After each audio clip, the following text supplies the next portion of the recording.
Hello friends, this is Melanie here with the Astro Weather for the week from today, December 6th, St. Nicholas Day, until Monday, December 12th, which is the day of Guadalupe. What a beautiful framing of our Astro Weather, blessed by the saints and by the ascended ones. So Sagittarius is here, and we're in the center of Sagittarius, which has a Leo undertone.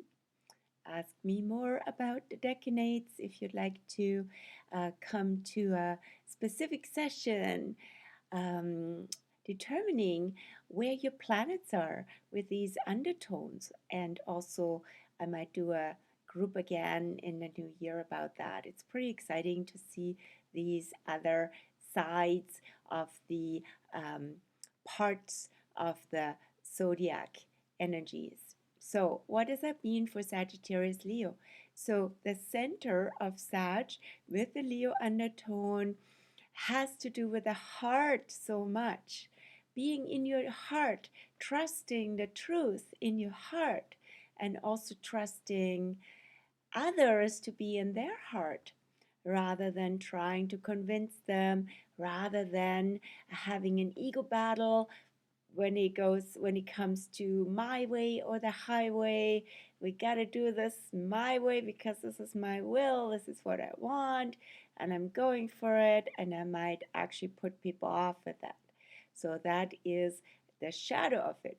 Every expression in the zodiac, in the planetary archetypes, has its range from shadow to light, and that is also what I understand my service and my job, to help you understand where you're at and help you raise the vibration to a better expression of what you got. So, what do we have coming up with planetary alignments this week? The highlight, of course, is the full moon in Gemini, Sagittarius, and that will come tomorrow evening. So for those of you in Europe and in Asia, Australia, New Zealand, it will be December 8th. For us here in North America, it will be December 7th at 8:08 p.m. Pacific Standard Time. But before I go to the new moon, actually, in sequence, what comes this afternoon is Mercury shifting from Sagittarius to Capricorn, being the first one to take the lead of the planetary archetypes and the Sun to move from Sag to Capricorn, followed by Venus on the 9th, that's Friday, and of course followed by the Sun at winter solstice, the 21st. So what's with that transition? Because it will be also part of the energy of the full moon. What's with that theme of Mercury moving into Capricorn? Actually, for a really long time, because you guessed it, Mercury will go retrograde in Capricorn, all through Capricorn. So it's a kind of a record-breaking Mercury in Capricorn energy from today, December 6th, until February 11th. The retrograde phase will be from the 29th of December, yes, building up, slowing down, and first symptoms noticeable in the pre-retro storm starting around Christmas. Yes, always good to be aware what these things are about. So let's check in terms of Capricorn. Did I say Mercury Retro ends on January 19th? Last days of the Sun in Capricorn. Interesting. But Mercury will be still in Capricorn, going all the way through then until February 11th. So what's with Mercury in Capricorn? I will talk more about the retro phase a bit later, so I don't want to overburden the Capricorn thing, this video and your attention with too much stuff. So in fact, Capricorn is about less is more, is about simplicity and quality over quantity. It's actually about doing an inventory and checking in terms of where does your mind go? What have you accumulated and burdened your mind with? How can you be in a place of saying, hey, been there, done that. I've already come to my understanding, wisdom, conclusion. Why? Going back to putting more info, more intel, more communication, all of that into my mind that I'm already well aware of. So it takes us to a very grounded place, to a pragmatic place where we say less is more, and where we say walking the talk is a big thing. Being real, right? Walking the talk, the Sagittarius Capricorn cusp, I call that, which is of course the winter solstice point, I call that the integrity point. Being in integrity. We know so much, Sagittarius. What are we doing with that knowing? How does our life change and become actually lighter as we walk towards the light, towards the growing light, slowly, steadily upwards? We're rising up and we follow the path of the sun upward. We're not going down into loops and traps and rabbit holes, says also the South Node in Scorpio now. Already 1 year in it. North Node in Taurus, also Earth sign, and Mercury will align with Uranus and the North, Uranus too, and the North Node in Taurus. Growing, growing, nourishing what's really good, nature, going to nature, doing what sustains us, helping sustain the planet and human life and animal life on this planet, and your own health and wellness, and also your purpose here, right? So, not getting heavy, depressed, hopeless. Capricorn says there's always something you can do. Also, with a Sag background, find another way. A new approach, says also Aries. And so I leave it with that. So, also, of course, it's about integrity, as I said, it's about leadership. In what regards are you still looking up to the leaders to either as good or bad parents in a way, right? Or where is your intrinsic leadership? Saturn, ruler of Capricorn, is now forward direct again, saying also, hey, you got this. Lead on, do what you know best, be in your authority, and also in your intrinsic leadership, rather than projecting stuff, blaming others, judging. Take responsibility, is what Capricorn is about, for your health, for your life, for your work, wherever you can. Of course, it's not necessarily easy in times like this, clearly, but still, where can you start? And what would make you feel you're on purpose, right? And that is nowadays with Pluto in Capricorn for the last year. Mercury will be in contact with Pluto as it goes retro, basically the last week of December, and then again on the very last day when it's in Capricorn on February 10th. So that takes us to the soul level, that takes us to the depth where we are on soul purpose. We're doing the soul work. We're working with natural law and, in that regard, integrity. We're contributing to the evolution rather than to the shadow. So, Mercury in Capricorn. Now, tomorrow, December 7th, the full moon. The full moon, here is the picture at 8:08 p.m. Already mentioned it, Pacific, right? So here is the picture for the full moon. You see the moon together with Mars. They're super closely aligned. Mars retrograde currently until January 13th, opposite the Sun in Sagittarius, where Venus is still, while Mercury is already in Capricorn here, right, as of this afternoon. And it goes this far, almost to Pluto, where it will go retrograde. So Sag is here, Gemini is here. And in fact, also Pisces is in the middle. Neptune in Pisces has just turned direction from retro to direct. Okay, don't see my picture anymore, but I'm here. So from retro to direct, Neptune changed on December 3rd. And Neptune is somewhat in a wide T-square with the full moon axis. So there's a lot of mutable energy.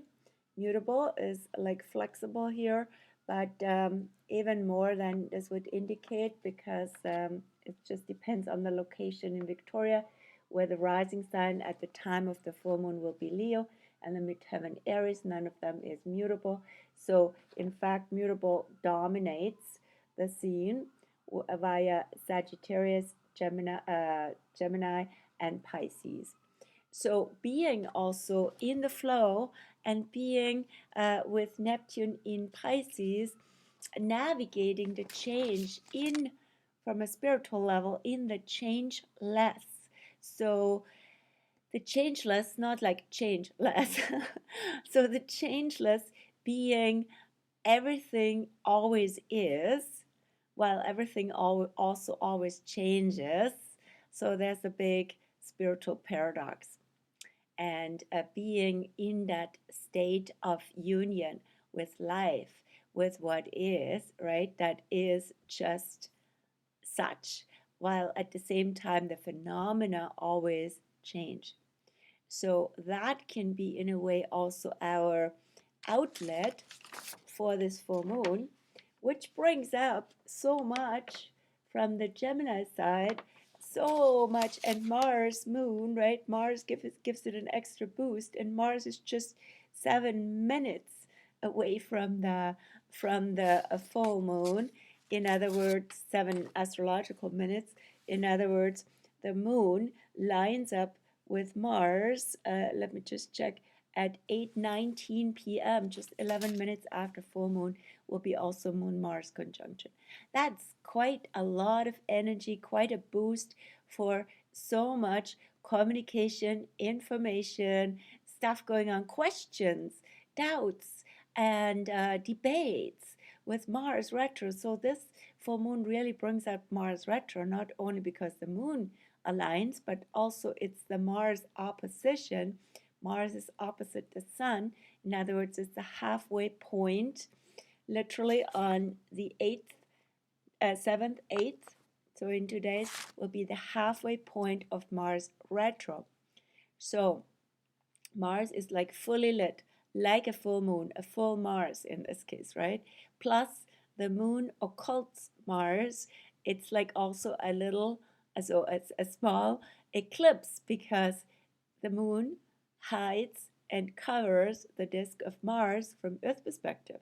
So there's a lot going on there, right? So we are seeing now, all in full light, right? Full sunlight of consciousness, these phenomena that Mars retro has brought out. In other words, hey, debates, divisive, inside, what's it called, incendiary, right? Like something that turns on the fire and sets things on fire, Mars, debates and divisive sort of agenda and populist stuff that is being put out now. That can be the start, the ignition of war, and actually it already is a mental intellectual war, and sometimes it doesn't take much to turn that into actual fighting on many levels. So we have to watch this. So backtracking of the warrior, if the warrior is more about ego, is about not losing face, and not losing face over Gemini in terms of information. In fact, the United States have their Mars return with this Mars retrograde in Gemini. They have their Mars in Gemini too. Let me see if I can see here spontaneously their chart. Should have it in this folder. US, just a second, little patience. US, okay, so the US chart is here, and you can see the Mars of the United States in the 7th house of others, in other words, also other countries, at 2122 Gemini. And Mars is currently at 1601. It's backtracking further, was already on that point like in November, midterm elections, and we'll come back to it again. Mars is still in Gemini until March 23rd. So you would see that Mars contact for the US again in February, I believe. I have to spontaneously here look it up, but turn things around. So that will be in actually in early March. And hopefully the states and the world has learned to back off from what causes wars, whether externally or internally, civil war, right? So, and on the other hand, that we have learned so much that could have, like through the information and research and investigation with Mars and Gemini, that would be otherwise hidden and covered. Also, also complements the US Pluto return, and also complements currently until next July the South Node in Scorpio, North Node in Taurus. So that can bring out also all kinds of stuff from the shadow. Anyway, all of this is accumulating and coming to a fruition, just like a harvest moon, being the model for a full moon, with this full moon tomorrow evening. And so let's see what comes up regarding the mental side, all that information that's out there, and what of that from the Sag side is really the truth, what is propaganda, what is an agenda. So the Sun will be also on the US ascendant, very close. US ascendant is at 1212 Sag, and the Sun will be at 1601 Sag. As I'm writing the Astro News for the full moon, actually currently I'm writing for Venus going into Sag, talk a bit more about that shortly. So as I'm talking about that, I'm writing about it, I will also include the Sabian symbol, and we'll see what that tells us for 16 Sag and Gemini. Always interesting how that oracle reveals really timeless guidance. It's quite amazing, and I recommend to everybody, just out of curiosity, Gemini, learning something, to check out your Sabian symbols in your chart for your ascendant, for your sun, moon, and planets, and so on, right? So you can find them online at the site that's called mindfire.ca. That's the original transcript of the Dane Rudyard book and interpretation of the Sabian symbols that I like to use because I find them the best. So, the full moon again in wide T-square with Neptune, having just turned direct. So that causes to really elevate not just the discussion and the understanding, Gemini Sag, but also go to a spiritual level with it all, right? How can we raise the vibration from which we see things differently and engage in communication, talk, write in a different way? So that's an interesting journey with Sag, right? And we want to come from our heart, as I said, with central Sag. not so much from the ego and also not so much from the fired up mind, but really shoot like the archer, shoot that arrow from the heart, pulling the um, string back and the arrow back first to the heart before we fire something out. Okay, so now a bit about Venus entering Capricorn. This week is quite loaded with stuff. Lots of activity here, right? The astro weather. On December 9th, Venus enters Capricorn and will be in Capricorn till January 4th. So that is more like a regular Venus phase. While last year, if you remember, we had Venus in Capricorn for a really long time because Venus went retrograde. That was the first month of the year, and hopefully, we have come to our own intrinsic value rather than giving that away to others and being too other oriented, which can be a theme that comes up when Venus goes retrograde. But not this year. Venus goes retrograde every 1.5 years.